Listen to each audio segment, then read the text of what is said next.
cooked. Half cooked is described. So use the other board. Half.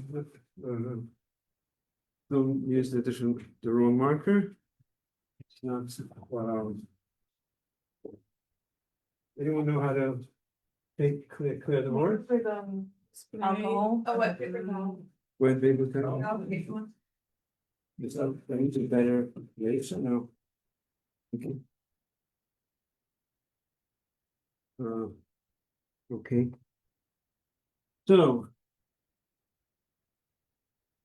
in order to be allowed to leave it on the fire for Shabbos, you have to have the condition that it's half cooked. The way it's described in Halacha, described as Michael ben Drusai. Yeah. Wow.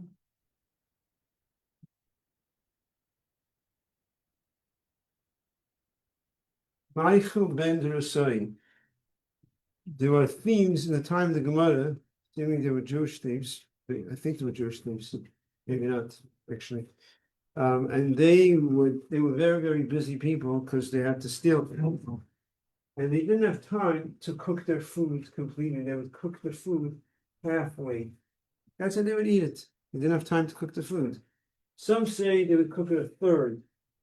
So it's called Michael ben Drusai. So in order to be allowed to leave food on the fire before Shabbos, the food has to be what's called Michael ben Drusai. It has to be half cooked. The same thing we said regarding water. Water also has to be, now water is different. Water has to be yatzei ledus, to be allowed. So this is for solid food. To be allowed to leave food on the fire has to be half cooked. To be allowed to leave liquid on the fire, then it has to be yatzei ledus, which is about 160 degrees. And we spoke about the urn. So I'm going to look into it. There's other opinions that say urn isn't. We discussed that you have to plug in the urn before Shabbos. We said it could be there's some lean opinions, but the right thing is it should be cooked before Shabbos. Then there is a situation where you're allowed to leave the food on the fire before Shabbos, even though it's not half cooked. And that is by meat. But there's a catch over here. It has to be completely raw. It doesn't have to be half cooked, but it has to be completely raw. It now has to be the opposite. Till now we're saying it has to be half cooked. So you don't come to make the fire higher. Now we're saying it has to be completely raw. Why completely raw? If it's completely raw, the concern is even stronger. They're going to come to make the fire higher. The reason is because meat takes longer to cook. So if you put it on raw right before Shabbos, we're not concerned you're going to make the fire higher. In the language of halacha, that's called the concern of shema yechata. Perhaps you'll stir the coals. These days, we just say you might make it higher. We're not concerned you're going to make it higher because it anyways won't be ready for tonight. Being you put it up right before Shabbos and it's completely raw, it anyways won't be ready tonight. So we're not concerned you're going to make the fire higher. So even though usually we say the food has to be half cooked, over here we say it should be raw. If it's totally raw, then we're not concerned you're going to make the fire higher because anyways won't be ready for tonight. Now these days the fires are much more efficient, but the point is back then it wouldn't be ready. The fires that then it didn't work. It wasn't as strong. If they put it on right before Shabbos, it wouldn't be ready for Shabbos. It could also be because they put it right before Shabbos and they ate right away when it came dark. They didn't wait so long. So, but the point is that anyways will not be ready for Shabbos. So there's no concern they're going to make the fire higher.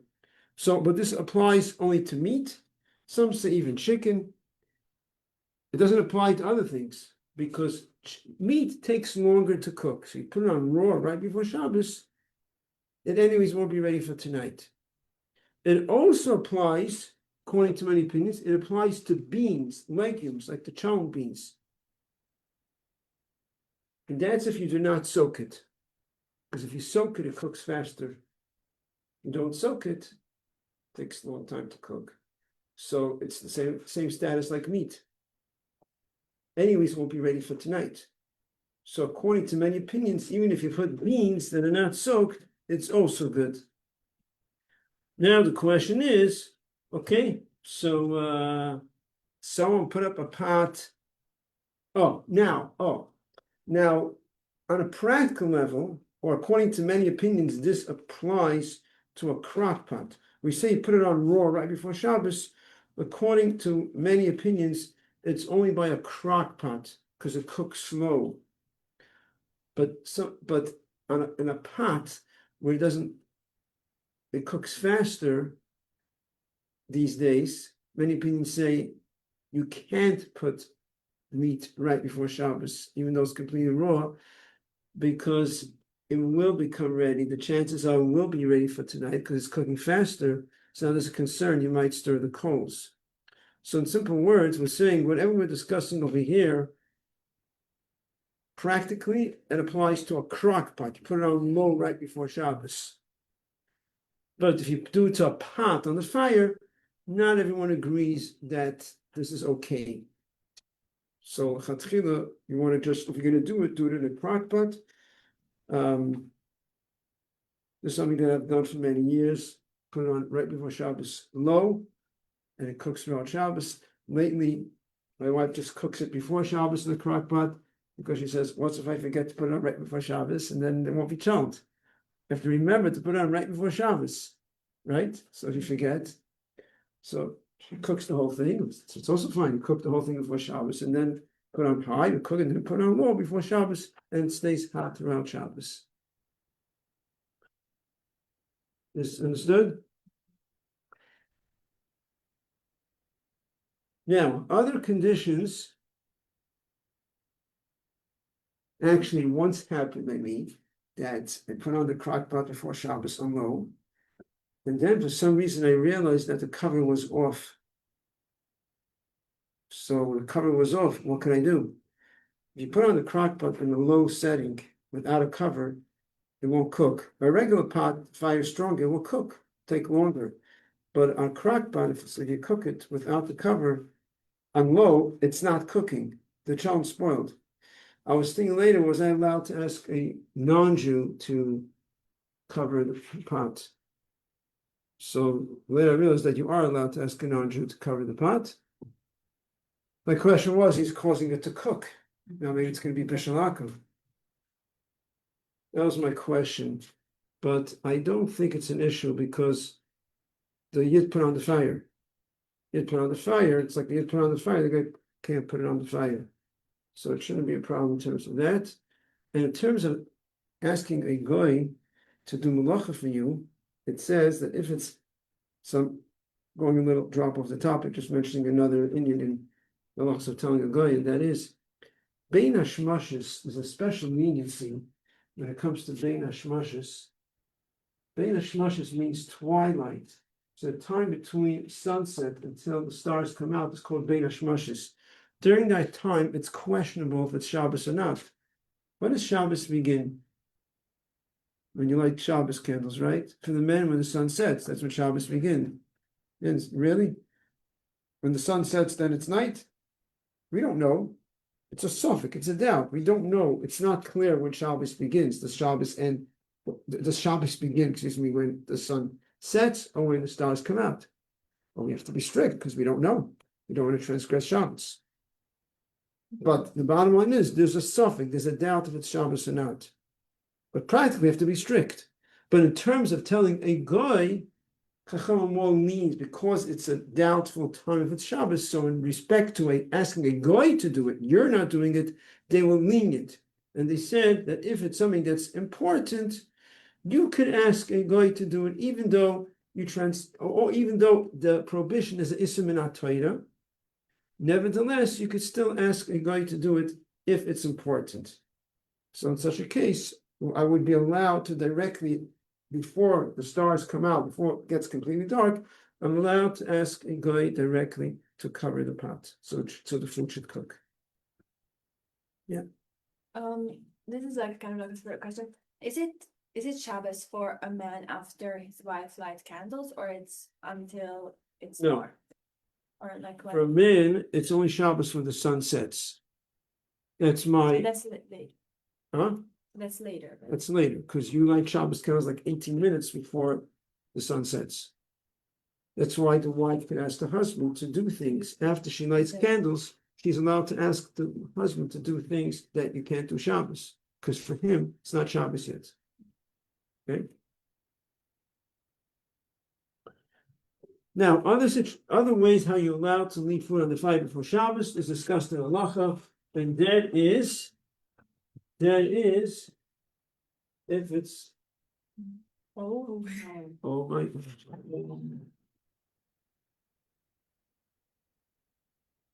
sorry. Why is it here?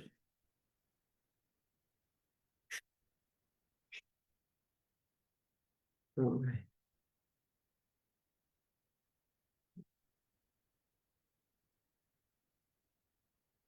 Other so the other condition is garuv. Okay, Wet. thank you very much. Garuv. You see it? Look at the word here, garuv. Oh my gosh. Now we need alcohol. Huh? Yeah, alcohol. Yeah. Yeah, maybe when you get if you do it as soon as possible, more of a chance it'll come off. There are markers that are very thin also. I thought we go back to the chalkboard. There are like thin ones too. They make it thin also. It's very confusing. It's not like there's Yeah, we always should thin. take them out of because this happens The other pretty place I often. teach that very thin ones. Why is it? There we go. Right. Okay, so garuf. Another condition to be allowed to put food on the fire before Shabbos is garuf. Garuf means shovel. Means you shovel out all the coals before Shabbos. Back then, shovel out all the coals, and even though it's still very hot, you could put food there before Shabbos. These days, it means you shut off the fire. You shut off the fire, of course, you could put food on the fire. Now, then there is cotton. You want me to finish it? There's more? Is it? I think there's also. I can do it. Oh wait, I Want left a me to do it? little thing I want to there. put it on you. You have anything? Where? Yeah. I left a towel there with salad. And then there is cotton. You want to test them? This one? Yeah, the thin ones. Yeah. Then there's cotton. Huh? What was your question? Oh, cotton. See the word cotton? These are Aramaic terms. Cotton means you would put some ash on the coals to diminish the heat. So back then, how do you shut off the fire? One of the ways of when you're done with the fire is practically when you take all the coals, you don't want the heat anymore. You want to put out the fire. So one of the ways was they would throw ash on the coals, and the ash would stop the heat, would hold back the heat, and it would dim the fire, and it would would lower the heat. So if a person would do that, do cotton, he would throw ash on the coals before Shabbos, which means, yes, I'm following this, which means the person is not interested in the heat and in the fire anymore. So once he indicates he's not interested, now we're not concerned he's going to make the fire higher because he made it very clear. He made a very clear point that he's done with the fire because he put ash on the coals. If he's still interested in the fire, he wants the fire should be, be burning well, so to keep the food hot. Why is he putting ash on the coals? So he's putting ash. That means he's making it very clear that he's not interested in the fire. So now we're not concerned he's going to make the fire higher. Get it? So that's another way that you're allowed to keep food on the fire before Shabbos. Now, in other words, we said already before that if the food is half cooked, it's okay, right? So if the food is half cooked, thank you very much. If the food is half cooked, then you don't need to do this. So we're discussing over here if the food is not half cooked. Hypothetically speaking, you put food on the fire and it's not half cooked. On a practical level, so how is the food going to cook? Whatever. But the point is, if it's not half cooked, another way you're allowed to keep food on the fire is if you put ash on the coals. Now, how does it translate these days? Doesn't. In other words, practically, what does it mean these days? What? What are you going to do? There is an opinion that says, but not everyone agrees. There's an opinion that says the blech. Now you're going to say the blech is an opinion. Everyone holds about the blech. What we know about the blech is putting food back onto the fire. We're not discussing putting food back onto the fire now. Discussing leaving food on the fire. There is an opinion that says that even if food is not half cooked, if you have a blech, now you can leave food on the fire. Not everyone agrees to this. Many opinions don't agree to this.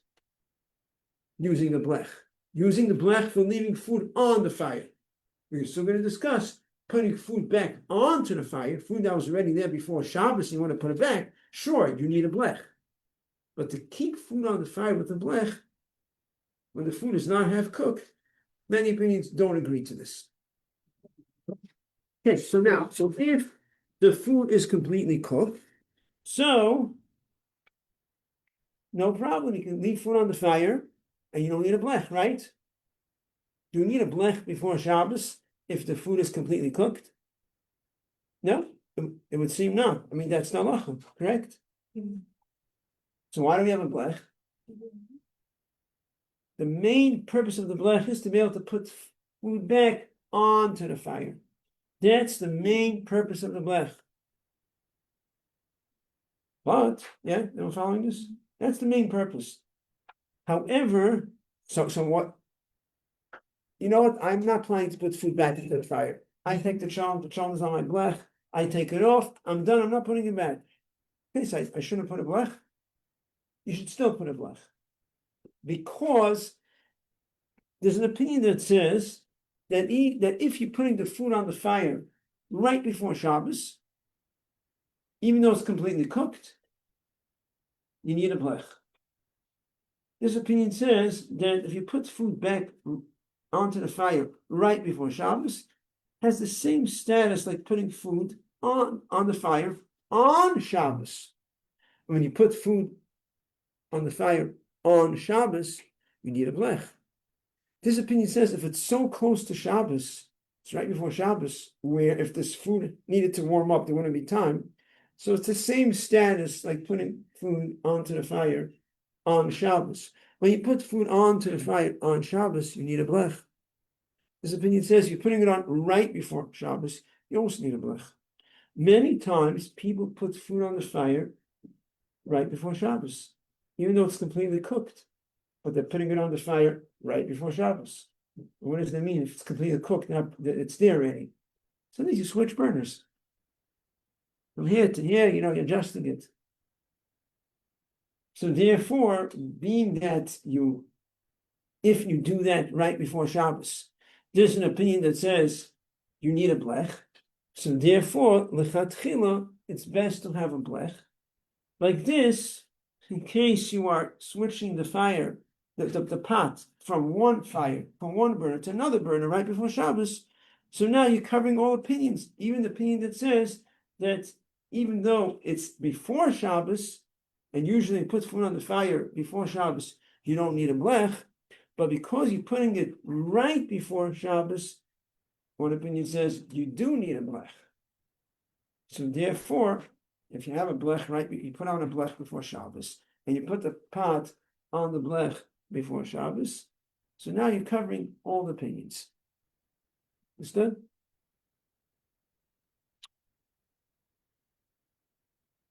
Now we're going to discuss the halacha of chazon, returning food to the fire. So this is shehita.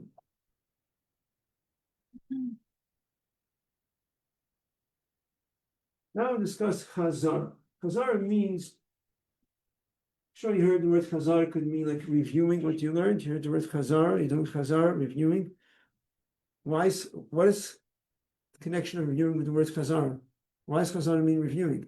Because chazara really means returning. The literal translation is returning. When you're reviewing something, you're returning to what you learned. You're returning to what you learned, and you're going over it again. So chazara means over here returning food to the fire.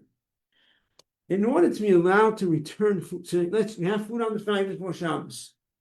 There is a blech, there's no blech. We said if it's completely cooked, it doesn't need a blech. Fine, there's no blech, whatever. Now you want to take the pot off and you want to put it back. In order to be allowed to return the pot to the fire, a pot that was there already. So if the pot was not there before Shabbos, there's no way you could take cold food, even though it's completely dry and there's no cooking, and put it on the fire on Shabbos. Because there's two reasons. One reason is if there's no blech and you're putting it on the fire without a blech, the reason would be Shem Yechata. One reason is Shem Yechata. Like we said before, you might stir it in falls, you might make the fire higher. If you're putting it back without the blech, even though the food is already cooked. But because you took it off the fire, it's likely that it cooled off.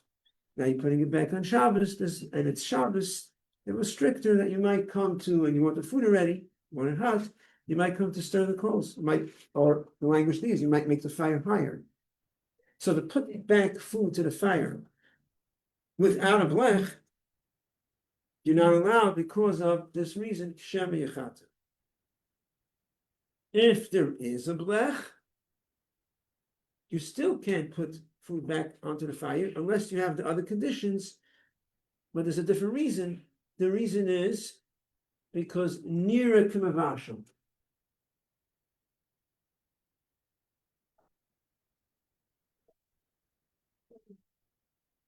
Nira, it appears, Kimavashim, like you're cooking. Now, let's go through the conditions and then we'll clarify it. So, here I have, on the list I put here, I put in more conditions that's usually written because I just want to clarify it in a clear way. So, the first condition for Chazara is, I wrote here, Chazara. Chazara means returning. What kind of condition is that? What I mean to say is just to clarify it. You're only allowed to return. If it was not there before Shabbos, there's no way in the world you could put food onto the fire on Shabbos, even onto the blech. If you're putting it on the part of the blech that's directly over the fire, or close to it, around it, there's no way you could take food, dry potato kugel, there's no bishul, there's no cooking, and just taking it and putting it onto the fire. It was not there before Shabbos. So it's only if you're returning. Second one is Bishul. It has to be cooked. It has to be completely cooked. You're allowed to put food on the fire before Shabbos, even if it's half cooked. Before Shabbos, right? Before Shabbos, you can put food even if it's half cooked. Then if you're taking it off on Shabbos and it didn't completely, then you realize, hey, it didn't finish cooking. You can't put it back because you're cooking. That's what is actually a custom, that even though you're allowed to keep food on the fire half cooked before Shabbos, but the accepted practice is, the practice that's encouraged is that the food should be cooked before Shabbos. Because of that concern. Now you can ask why the crock pot, it's okay. The crock pot is different because there's no, on a blech, there's more movement, there's more concern of movement with the pots and this, but with a crock pot, usually people don't move it around. Crock pot, it just stays there. That could be the difference, but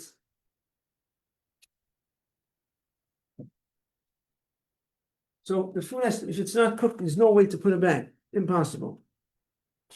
Gimel. The third one is, needs to be a blech. You want to put back food to the fire, has to be a blech. And we said the reason is because Shema Yechata, because you might come to stir the coals, or in the language these days, you might make the fire higher. So there's no way to put back food to the fire if there's no blech. So you can keep food on the fire before Shabbos without a blech, if it's half cooked at least. But to put it back, there's no blech. You can't. That's why you need a blech. So we said before, the primary reason of blech is to be able to return food to the fire. Then comes, the next condition is this is what I'm going to put in English, warm. The food has to be warm. If the food is cold, forget it. You can't put back food to the fire. Now, usually you take it off, you put it right back, the food is still warm, fine. But this condition is an absolute condition. There can be situations we're going to learn where you take it off and you took your hand off by mistake. There's leniency, you put it back. This condition that the food must be warm when you put it back to the blech is an absolute condition.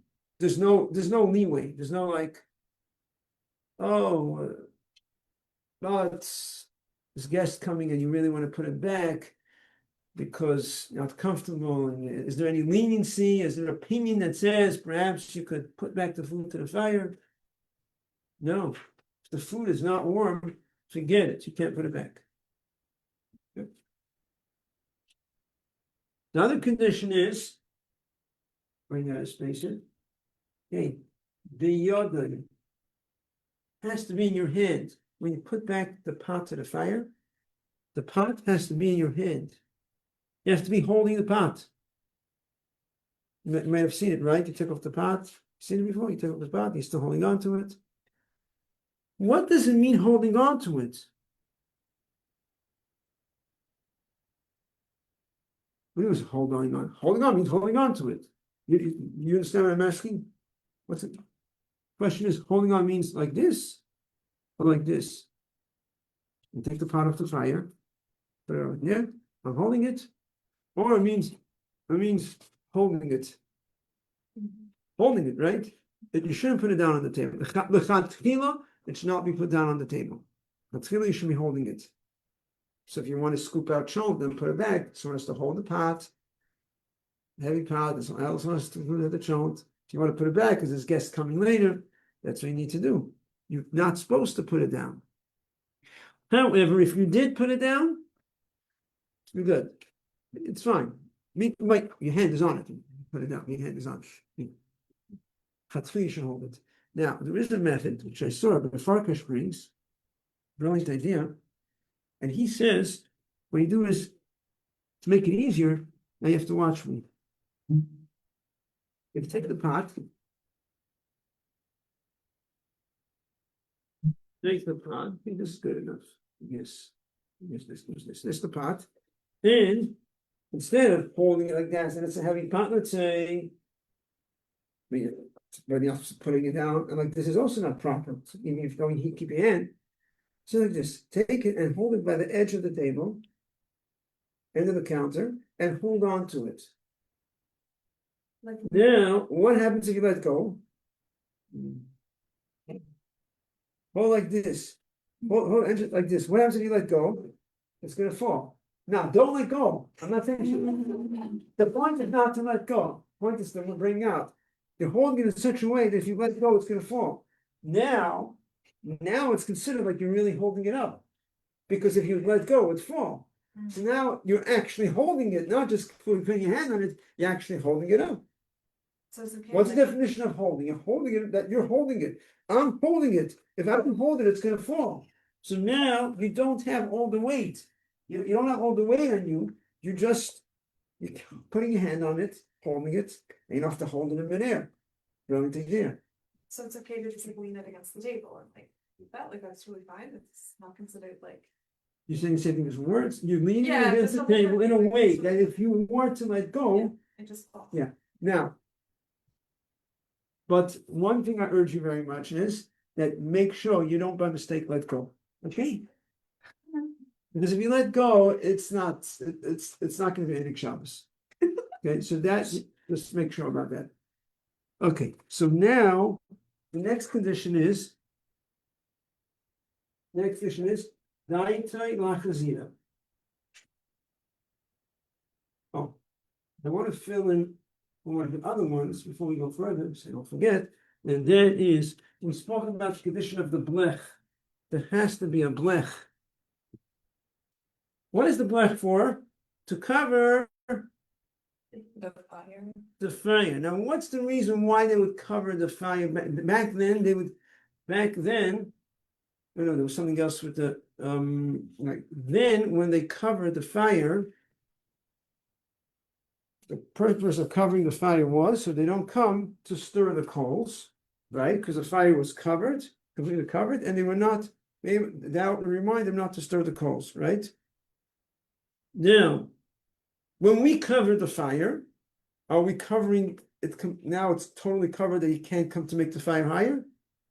If you don't cover the knobs, you can still make the fire higher. So there are opinions that say you have to cover the knobs too. The halacha is that if you don't cover the knobs, it's still good because the way Chachamim acted it was that you cover the fire, cover the heating element. That reminds you not to make the fire higher. You don't have to halachically cover the knobs because we do it the way Chachamim masakin it. At that time, that's how they set it up. Cover the fire as a reminder. Okay, so you cover the fire. But there are opinions that say you should cover the knobs too. So the Chatchila, we also covered the knobs. That's why the blech is designed in such a way that it covers the knobs too. We have some blechs, some of the older blechs. Sometimes you'll see blechs, if you come across it where it's not coming down, it's just a blech. It's still good, still accepted, but it's not lechatchila. We should make sure the knobs is covered. However, if someone only covers the knobs, it's nothing. It's not like, oh, I covered the knobs, but the evidence good. No, if you cover the knobs, it's nothing.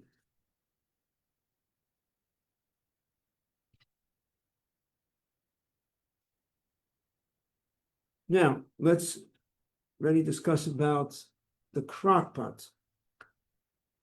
Does a crock pot need a blech? If you want to take food out of the crock pot and be able to put it back, you need a blech. So how do you stick a blech into a crock pot? You put oil in it? Foil. You put foil, maybe 2 layers. It should cover properly the heating element, and that becomes the blech. Now again, it is better to also cover the knobs. Better. Also with foil? How then? Yeah. Foil. That's the most practical thing. It's foil. Now, coming back to over here. You have to have intention to return it. When you take it off, you have to have intention to put it back. Let's say you take the pot off, and you take it, and for whatever reason you're holding on to it, and we didn't have intention to return it. Usually, you have no intention to let go of it also. Okay, but whatever. If let's say you don't have intention to return it, intention was to leave it here. So let's say as you pulled it off, that would be practical. Let's say as you pull it off and it's already off, and you snap your hand on it, and then you say, "Oh, I really want to put it back. My intention is to put it back. Okay, I'm going to keep on holding on to it." Okay, when you pulled it off the pot, you weren't thinking about it. You pulled it off the pot. Take on the job. Oh, right, yeah. There's a guest coming later. Okay, I'm going to hold on to it. So you didn't have this condition. The intention was to return it. You didn't have that condition. Now you now let it return it. Now, happens to be there is some leeway. These 2 conditions, that it should be in your hand and intention to return it, there is leeway. There is an opinion that is lenient that says it's okay, you don't need to have these 2 conditions. There is such an opinion. The last 2? The last 2, yeah. There's another condition coming, but so far it's the last 2. There is an opinion that says that these 2 conditions, at the event, it's fine. And for sure, if you're missing one of them, there's even more reason to be lenient. But there is an opinion that says if you don't have these 2 conditions, you could still put it back. You don't need these 2 conditions. So therefore, in a case of necessity, where let's say you to feel very bad, very uncomfortable, and people are coming and they really want to challenge and you can't put it back. So there is room to be lenient. However, the Alter Rebbe says, Toiv lahachmir. Alter Rebbe says it's good to be strict.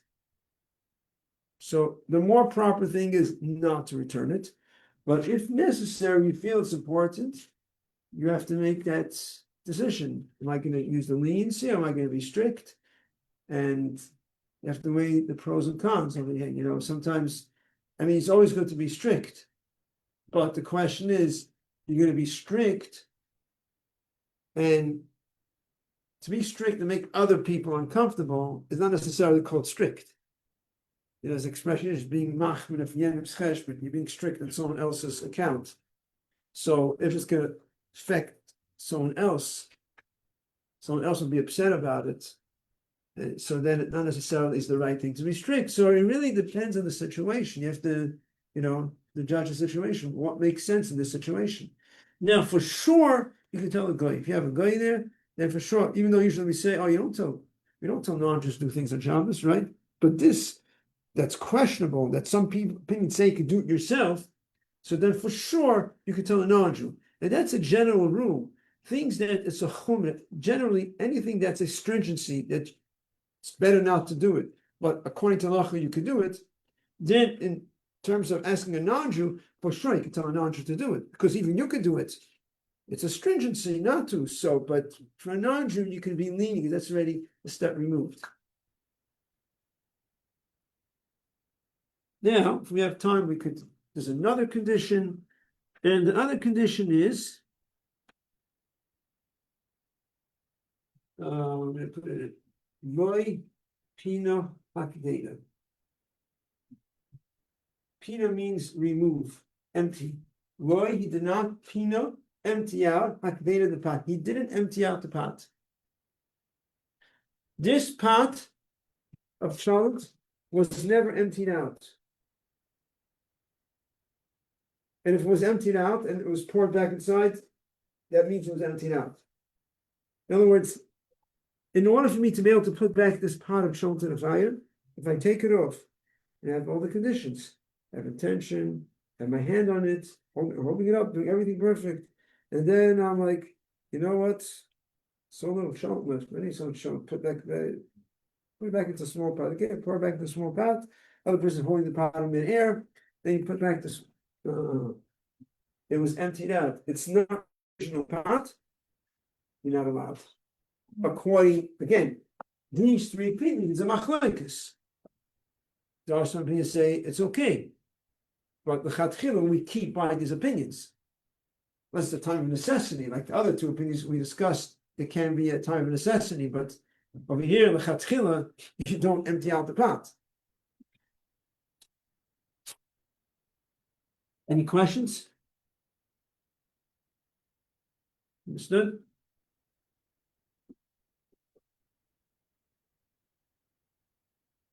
Right, one more halacha, and that is, what happens if you didn't put a blech before Shabbos? So you don't need a blech, because if the food is completely cooked, you don't need a blech. Comes Shabbos, and you're like, oh, I want to put back the food to the fire. I have no blech. Got to put a blech before Shabbos, so I didn't think of it. What do I do now? I want to be able to put the food back on Shabbos. There's no blech. So what can I do? What could you do? Could you think of an idea? What could we do? I want to put back the food to the fire. What could I do? Anyone? What? What? Well, if you have like pure foil and you put it over burgers, can you do that with Shabbos? 1 second. What about the blech itself? I'm saying I cannot make it left.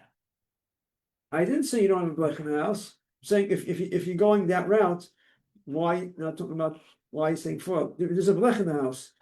It wasn't put on. Could you put a blech on Shabbos on the fire? The fire's on? Fire is on. Like Can you put a that? blech on top of the fire on Shabbos? No. Yes. Why not? Oh, can? Why not? But it would be heating Because it's it up. heating the metal. You can't use fire to change the texture of the material. You're using fire to melt the metal, to fire to make bricks, to melt the wax. You're not changing the texture.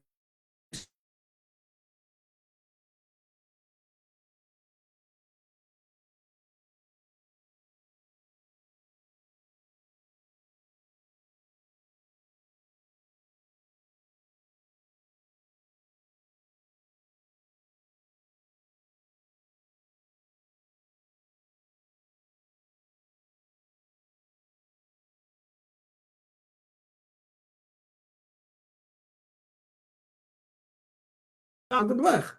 Fine.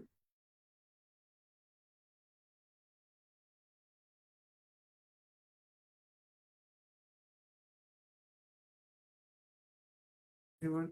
Thank you.